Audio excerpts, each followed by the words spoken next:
All right, vlog day 25.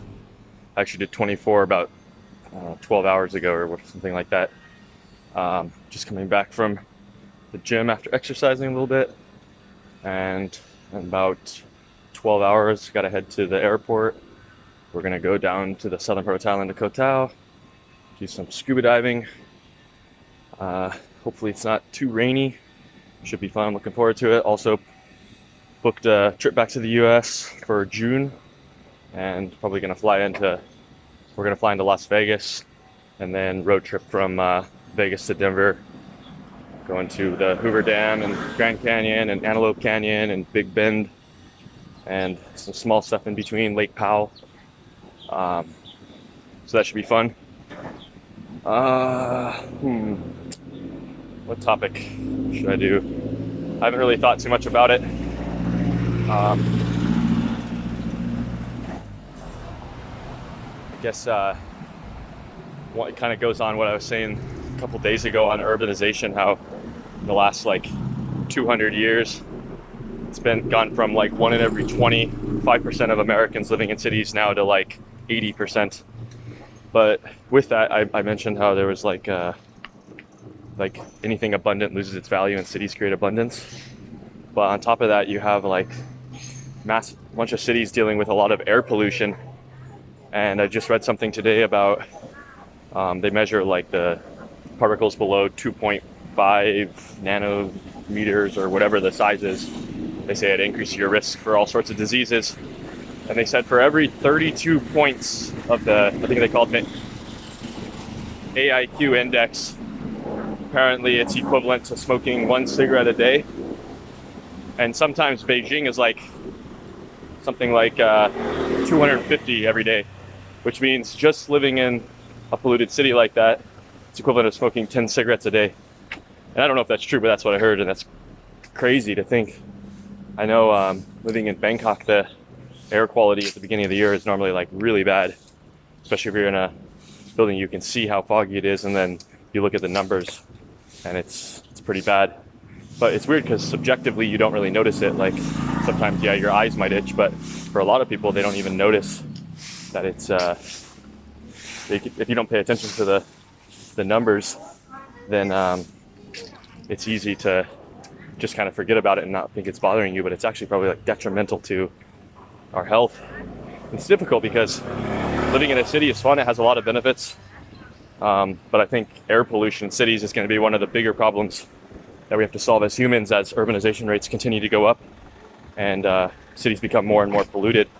I know like Salt Lake City in Utah is an incredibly clean city, but when they have the high pressure system come through, it creates the inversion, which is, I know, pretty bad there. And I think the same thing happens in Bangkok.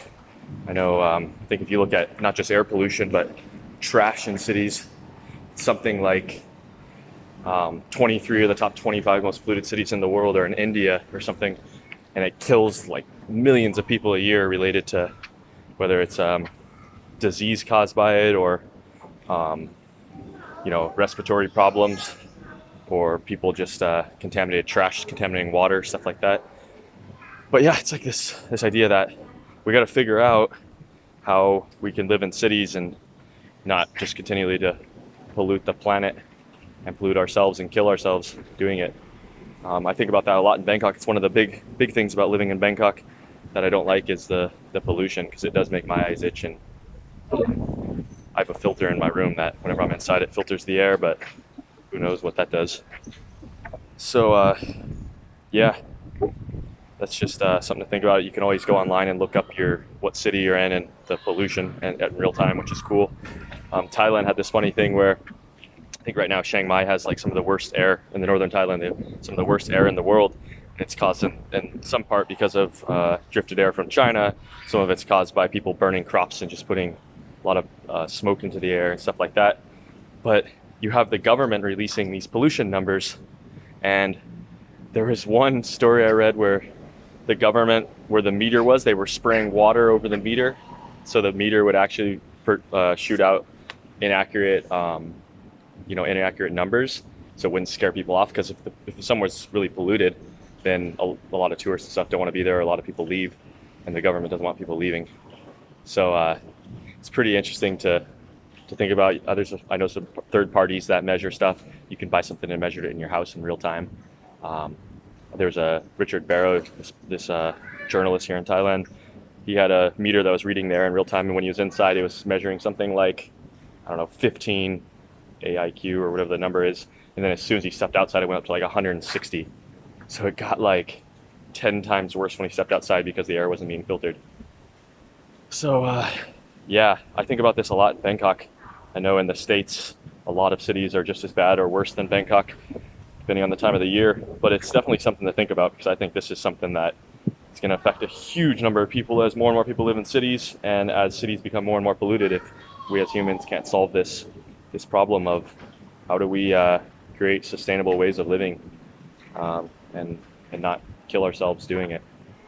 So I'll leave it at that. I'm gonna head back home and eat some dinner and wake up bright and early for a trip to Koh Tao tomorrow for some scuba diving in the next week. That'll be really fun. I will see everybody tomorrow.